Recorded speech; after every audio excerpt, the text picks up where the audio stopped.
My name is Emily. I'm 28 years old. It started like any other day.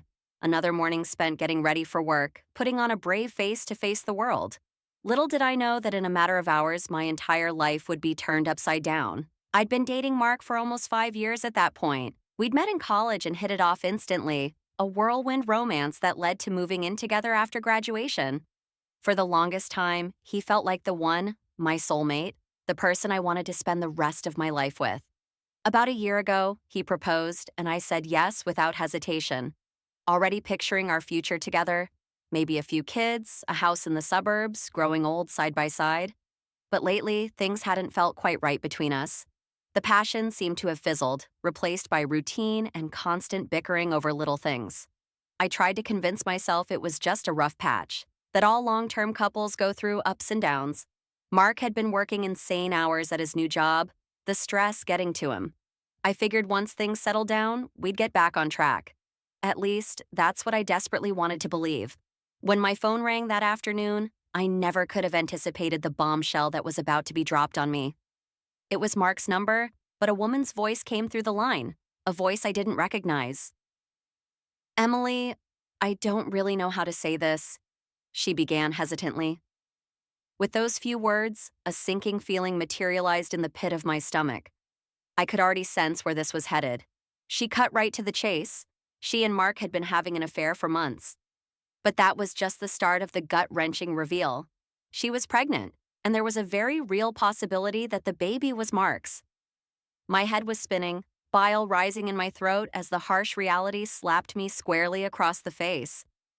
The man I'd planned my entire future with had not only betrayed my trust in the cruelest way, but now there was living proof growing inside this other woman, a constant reminder of his deception. I don't even remember how I reacted at first.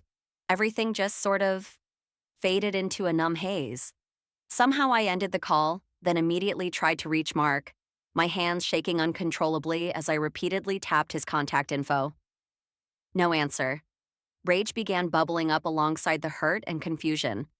How could he do this to me? To us? After so many years, after making those sacred vows to one another? Eventually, he picked up, his voice laced with hesitation and what I assumed was guilt. I didn't give him a chance to speak. The words came tumbling out in a torrent of anger and heartbreak unlike anything I'd ever experienced before. Accusations, curses, you name it. I hurled it all at him for what felt like an eternity. He attempted to explain, to justify his actions, but I wasn't having any of it. How could I ever trust a single word out of his lying mouth again? By the time I finally lost steam, I felt utterly spent, hollowed out from the inside. Mark pleaded to meet face to face so we could talk properly. But I knew there was no coming back from this, no patch to mend that wouldn't leave permanent scars. I hung up on him and immediately started packing my things, knowing I needed to be anywhere but there when he eventually showed up at my apartment. It turned out he was already on his way over when I left, sitting outside waiting for me. I saw his car in the lot as I hauled my suitcases and boxes out to my own vehicle. Part of me considered marching up and unleashing another verbal onslaught, but I was just so emotionally depleted.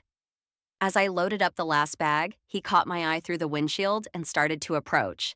I didn't even give him the chance, pulling out of the parking spot and peeling away as fast as I could, never once looking back. That was 3 weeks ago. 3 nightmarish, soul-crushing weeks of having to pick up the shattered pieces of my life, trying to figure out how to move forward when my entire world has imploded. I quit my job. There was no way I could focus on anything there and face the inevitable questions and pity from my coworkers. The wedding is off, obviously, all the plans and deposits canceled, money I'll likely never see again lost to the wind. My friends and family have rallied around me as best they can, trying their best to keep my spirits up even as I struggle with waves of anger, resentment, and crippling sadness. There are moments where I begin to accept what happened, starting to heal, only for the reality to viciously slam back into me once more. How could he do this to me? How could the person I trusted most in this world inflict such a devastating blow? I find myself cycling through the same agonizing questions over and over with no answers, no closure in sight. They tell me it will get easier with time, that the pain will start to dull. But in my darkest moments, I'm not so sure. Because right now, sitting here surrounded by the remnants of the life I thought I'd have, it feels utterly hopeless. Like I'm drifting alone, unmoored by the ultimate betrayal, cut loose with nothing to grab onto.